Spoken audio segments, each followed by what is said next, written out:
So, ఓవరాల్‌గా ఇప్పుడు ఈ 'మాదిగన్' అనే కాన్సెప్ట్ మీదైతే ఆ పేరు ఎనకాలైతే పెద్ద ఎత్తున ట్రోలింగ్ అయితే నడుస్తుంది. రకరకాల మీమ్సు, బూతు పదాలు కూడా దానికి కలుపుకొని ట్రోల్ చేస్తున్న పరిస్థితి. సో, అది వాళ్ళ పని వదిలేండి. కానీ ఎప్పుడైతే ఈ 'మాదిగన్' అనే పేరుతో ఒక చర్చ అయితే స్టార్ట్ అయింది కదా! సో, యాస్ ఏ పొలిటికల్‌గా లీడర్‌గా కావచ్చు, లేకపోతే ఒక మేధావిగా కావచ్చు, మీలాంటోళ్ళు చాలామంది సమర్థిస్తున్నారు. ఈ మాడభూషి శ్రీధర్ లాంటి వాళ్ళు కూడా దీన్ని సమర్థించారు. సో, పబ్లిక్‌లో అంటే పర్టిక్యులర్‌గా మచిలీపట్నం, విజయవాడ, గుంటూరు అక్కడున్నటువంటి పబ్లిక్‌లో రెస్పాన్స్ ఎలా ఉంది? మీరేమైనా అబ్జర్వ్ చేసారా? సార్ బ్రహ్మాండంగా ఉంది సార్. ఎందుకంటే నేను చెప్తున్నాను గదా! ఒక 2 నెలల తర్వాత అంటే జగన్మోహన్ రెడ్డి గారు ఇప్పుడు అన్నారంటే, ఒక 2 మంత్స్ తర్వాత అది టోటల్‌గా పబ్లిక్‌లో ఫ్లేర్ అప్ అయిపోతుంది. సో, నేను నా ఉద్దేశం ప్రకారం మచిలీపట్నం, విజయవాడ ప్రజలు దీన్ని యాక్సెప్ట్ చేస్తారా? లేకపోతే అమరావతిలో ఏదో జరుగుతుందంటే దాన్ని యాక్సెప్ట్ చేస్తారా? మనం అనుకుందాం. అవును. దీన్నే యాక్సెప్ట్ చేస్తారు. ఆ! వాళ్ళకి నాకు తెలిసి వాళ్ళందరూ ఆలోచించేవాళ్ళే గదా! అవును. వాళ్ళ వాళ్ళ పిల్లలు, వాళ్ళ జనరేషను, రాబోయే జనరేషను, తర్వాత వాళ్ళకున్నటువంటి ప్రాపర్టీస్, వాళ్ళకున్న ల్యాండ్స్, లేతే ఇప్పుడు జగన్మోహన్ రెడ్డి గారు మావిగాను వల్ల ఈ ప్లాన్ బి జగన్మోహన్ రెడ్డి గారు దాన్ని ఏర్పాటు చేస్తే, నీకు ఆ పక్కున్నటువంటి సన్నకారు రైతులందరూ గూడా ఫర్ ఎగ్జాంపుల్ కాపులున్నారండి. నువ్వు మచిలీపట్నం నుంచి నువ్వు గుంటూరు దాకా తీసుకోండి. అవును. కాపులందరూ గూడా చిన్న చిన్న ల్యాండ్ హోల్డింగ్స్ తోటి 2 ఎకరాలు, 3 ఎకరాలతోటి వ్యవసాయం చేస్తూ అవును. ఉంటారు. చిన్నకారు రైతులెక్కువ చిన్నకారు ఉంటారు. రైతులెక్కువ. మీరు ఈ కాపులు లేపోతే ఎవరైతే రైతులున్నారో చిన్నకారు రైతులు, వాళ్ళకి మావిగాను అనే ఒక ప్రపోజల్‌ని మీరు ఎగ్జిక్యూట్ చేస్తే, ఇప్పుడున్న ఎకరా ఇప్పుడున్న ఎకరా ఒక 50,00,000 20,00,000 ఉంటే, అది ₹1,00,00,000 అయ్యే అవకాశం ఉంది. అంటే అక్కడున్న జనం ఏమంటారు? వద్దంటారా? కావాలని అంటారు. వద్దంటారా చెప్పండి మీరు? అనరు కదా! భూమి పెరగదా? రియల్ ఎస్టేట్ భూమి పెరగదా ఇప్పుడు ఆ ప్రాంతం? భూమి ఎప్పుడైతే పెరుగుతుందో అనేకమైన ఇండస్ట్రీస్ రావా? దాంతో పాటు యాక్టివిటీ జరగదా? దాంతో పాటు నీకు జీడీపీ పెరగదా? సో, ఇన్ని అంశాలని మావిగాన్‌లో పాజిటివ్‌గా ఉంటే, దీన్ని మొత్తాన్ని గూడా ఎరాజ్ చేయటం కోసం జగన్మోహన్ రెడ్డి గారికి మతిస్థిమితం లేదు. జగన్మోహన్ రెడ్డి గారు పిరికోడు. జగన్మోహన్ రెడ్డి గారు పిరికోడండి? అనుకుందాం. హ్మ్. అసలు మీరందరూ జగన్మోహన్ రెడ్డి గారి గురించి ఎందుకు భయపడుతున్నారు? ఆయన ధైర్యస్తుడైతే కదా! అంతే గదా! నిజంగా ఆయన పిరిగోడైతే భయపడాల్సిన అవసరం ఏంటి? మీరందరూ భయపడుతున్నారంటే ఆయన ధైర్యస్తుడని కదా అర్థం. ఆయన కాదు పిరికోడు. పార్లమెంట్‌లో చేయటం ఏముంటది సార్ రేమన్ గారు నేను చెప్పనా? నేను 20 సంవత్సరాలు ఎమ్మెల్సీగా ఉన్నా. ఒక బిల్లో లేకపోతే ఇంకో దాన్నో మీరు దాన్ని పార్లమెంట్‌లో ఎవరైనా సరే మీరు బతిమిలాడకుండా మీకు అనుకూలంగా ఎవడైనా మాట్లాడాడా? మీరు లాబింగ్ చేశారు. అన్‌కాన్స్టిట్యూషనల్ అంశాన్ని తీసుకెళ్ళి మీరు పార్లమెంట్‌లో పెట్టారు మీకు. అంటే మీరు ఒక రాష్ట్రానికి ఉన్నటువంటి సర్వాధికారాన్ని మీరు ఒక ఒక గొర్రెని గాని బలి ఇచ్చినట్టుగా అక్కడ ఇచ్చేసారు. రేపు మీరు ఏ బట్టలేసుకోవాలి, ఏ షర్ట్ ఏసుకోవాలి, లేతే ఏ అన్నం తినాలో మొత్తం సెంట్రల్ గవర్నమెంట్ డిసైడ్ చేసి అంతే కాదు కదా! ఇప్పుడు ఈ ఉన్న తీసుకొచ్చారు. 29 రాష్ట్రాల్లో రాజధానికి సంబంధించి రేపు పొద్దున్న ఎక్కడైనా ఏదైనా సమస్యొస్తే ఈ బిల్లును ఆసరా చేసుకొని ఒక కొత్త సంప్రదాయానికి అవకాశం ఇచ్చినట్టే గదా! అంతే. సెంట్రల్ గవర్నమెంట్ జుట్టంతా చేతిలో ఆ! పెట్టుకుంటది కదా! పెట్టేసారు. సెంట్రల్ గవర్నమెంట్ చేతిలో ఇంకో అధికారం కట్టబెట్టారు. కట్టబెట్టారు. ఇప్పటికే రాష్ట్రాల హక్కులు చాలా వరకు కేంద్రం చేతిలో ఎళ్ళిపోయినాయి. రాష్ట్ర హక్కులు. ఇప్పుడు కొత్తగా ఇంకో హక్కు తీసుకెళ్ళి వాళ్ళ చేతిలో పెట్టారు. You should move in a decentralised way కదా! నీకు రాష్ట్రాలకి హక్కులు సర్కారీ కమిషన్ ఏం అవును. చెప్తుంది? సెంట్రలు, స్టేటు వాటి రిలేషన్స్ లేకపోతే వాటి రెస్పాన్సిబిలిటీస్ చెప్తుంది. నీకు సర్కారీ కమిషనే తెలియనట్టుగా నువ్వు బిహేవ్ చేసి, రాష్ట్రాలకు ఉన్నటువంటి హక్కులు మొత్తం తీసుకెళ్ళి నువ్వు వాళ్ళ దగ్గర పెడతాను. నాకు అది చేస్తా అసలు ఏముంది అక్కడ నువ్వు సవరించిందేంటి? ఆ పదంలో 3 దగ్గర అమరావతి రాజధాని అమరావతి.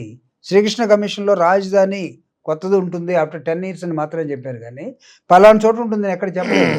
పలానా చోట మీరు ఏర్పాటు చేసుకోవచ్చని 4 ఆల్టర్‌నేటివ్స్ ఇచ్చారు. 4 తీసేసి నీకు సంబంధించి నువ్వు పెట్టుకున్నావు. దాన్ని అమరావతి అని ఇప్పుడు చేర్చుకున్నావు. అవసరమైంది రీఆర్గనైజేషన్ యాక్ట్‌లో లేదు కదా! ఇప్పుడు somebody go to the court. What reorganisation act says? Yeah! Contradicting. అంటే నువ్వు రాజ్యాంగంలో లేని దానికెళ్ళావు.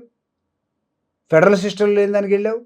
ఆంధ్రప్రదేశ్ ఆంధ్రుల హక్కులను మొత్తాన్ని ఎప్పుడైతే నీకు అసలు స్పెషల్ స్టేటస్ రావాలో దానికోసం పాచిపోయిన లడ్డు అన్న వాళ్ళు ఒకళ్ళు, లేకపోతే నాకు అది ఈకపోతే నేను అన్ని ప్రశ్నిస్తానని బయటకు వచ్చిన వాళ్ళు ఒకళ్ళు, ఈరోజు ఇద్దరు చేరిపోయి రాజ్యాంగబద్ధంగా రావాల్సిన రీఆర్గనైజేషన్ యాక్ట్ ప్రకారం రావాల్సినటువంటి నువ్వు దాన్ని అడగకుండా స్పెషల్ స్టేటస్‌ని అడగకుండా అసలు ఏ సంబంధం లేని దీన్ని తీసుకెళ్ళి అక్కడ పెట్టి సంకలు గుద్దుకోవటం.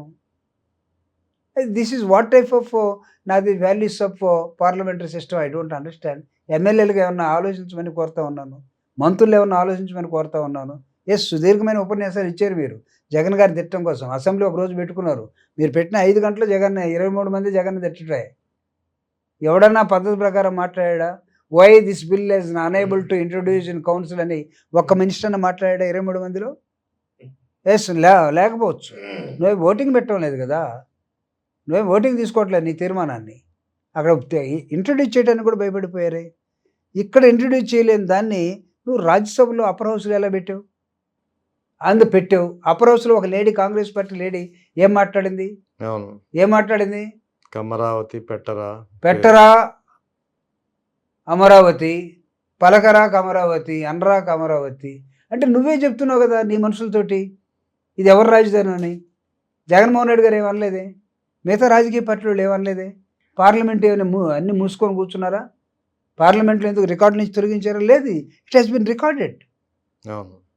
అంటే నువ్వు ఏ రాజధాని కోసం నువ్వు అక్కడ తీసుకెళ్ళావు దీన్ని? అమరావతి రాజధాని కోసం తీసుకెళ్ళావా, కమరావతి రాజధాని కోసం తీసుకెళ్ళావా? మళ్ళీ ఇక్కడ ఎవరైనా మాట్లాడితే అంత కమ్మాస్కి వ్యతిరేకంగా మాట్లాడారు అంటారు. మీ వాళ్ళే కదా చెప్తుంది అక్కడ. నువ్వేమైనా ఖండించావా? ఈ రోజు వరకు కూడా తెలుగుదేశంలో కానీ జనసేనలో కానీ ఎక్కడైనా ఖండించారా? జనసేన వాళ్ళు అక్కడక్కడ మాట్లాడుతున్నారు. అనవసరంగా పవన్ కళ్యాణ్ గారి వల్ల మేము తెలుగుదేశం చేతుల్లో ఉండిపోయాము, తెలుగుదేశం అధికారంలోకి వచ్చిన తర్వాత అసలు మమ్మల్ని పట్టించుకోవట్లేదు, గ్రామాల్లో మేము చాలా విలవిల్లాడిపోతున్నాం కాపు సోదరులు. అవును, చాలా మంది బయటకు కూడా వచ్చేస్తున్నారు. అసలు మాకు ఏ పనులు జరగట్లేదు, మావాడు మాటిని మేము అనవసరంగా అటు వెళ్ళిపోయాము, మొత్తం పెత్తనం అంతా వాళ్ళు చేస్తున్నారు, మేము దారుణంగా ట్రీట్ చేయబడుతున్నాం. రేపు జగన్మోహన్ రెడ్డి గారి ఈ భావిగానే వస్తే మేమందరం కూడా ల్యాండ్ హోల్డింగ్స్ ఎకరా, అర ఎకరం, 2 ఎకరాలు ఉన్నటువంటి వాళ్ళని, మా ల్యాండ్స్కి వాల్యూ వస్తుంది, రాజకీయంగా మేము పైకి వస్తాము, కాబట్టి దీన్ని ఎందుకు వ్యతిరేకిస్తున్నారని ఈరోజు కాపు సోదరులు ఆంధ్రప్రదేశ్లో మాట్లాడుతున్నారు. అవును. సో మీరేం చెప్తున్నారు? అమరావతి తీసుకెళ్ళి ఇది కమరావతి రాజధాని, ఇది మావాళ్ళది అంటున్నారు. రేపు కాపు సోదరులు దాన్ని యాక్సెప్ట్ చేస్తారా?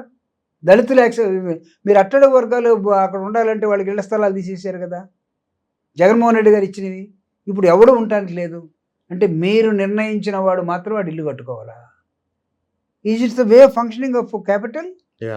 For example take Hyderabad. హైదరాబాద్లో నీకు ఏమైనా క్యాస్ట్ కనబడుతుందా? లేదు. హైదరాబాద్లో సామాన్యుడు కూడా బతకచ్చు కదా. అలాంటి సిచ్యువేషన్ నువ్వు ఎవరైనా క్రియేట్ చేసేవా? సామాన్యుడికి అందనంత దూరంలో, అందనంత ఎత్తులో మీరు ఏర్పాటు చేసుకోమంటే ప్రతిపక్ష పార్టీగా జగన్మోహన్ రెడ్డి గారు ఏమీ మాట్లాడకూడదు. జగన్మోహన్ రెడ్డి గారు మాట్లాడితే ఉలిపి కట్టా, జగన్మోహన్ రెడ్డి గారు మాట్లాడితే ఆయనకి ఏమీ తెలియదు. ఎస్, ఆయన తెలివైనటువంటి ఒక రాజకీయ నాయకుడు కాబట్టి స్పష్టంగా ఎగ్జిక్యూటివ్ రాజధానిగా ఉంచుకోండి, ఆల్టర్నేటివ్ ప్లాన్ నేను ఇస్తున్నాను, ఆలోచించండి అని చెప్పాడు. అరే నీకు ఆలోచించడానికి కూడా వీళ్ళు లేకుండా నువ్వు తగాదికి వస్తున్నావే, బ్లేమ్ చేయడానికి వస్తున్నావే. స్క్రోలింగ్ అంతా ఈ ట్రోలింగ్ ఏం చేస్తున్నారు? జగన్మోహన్ రెడ్డి గారిని రకరకాలుగా ట్రోల్ చేస్తున్నారు. ఇప్పుడు కొత్తగా ఈ ఆంధ్రజ్యోతి ఏబిఎన్ రాధాకృష్ణ వ్యాఖ్యలు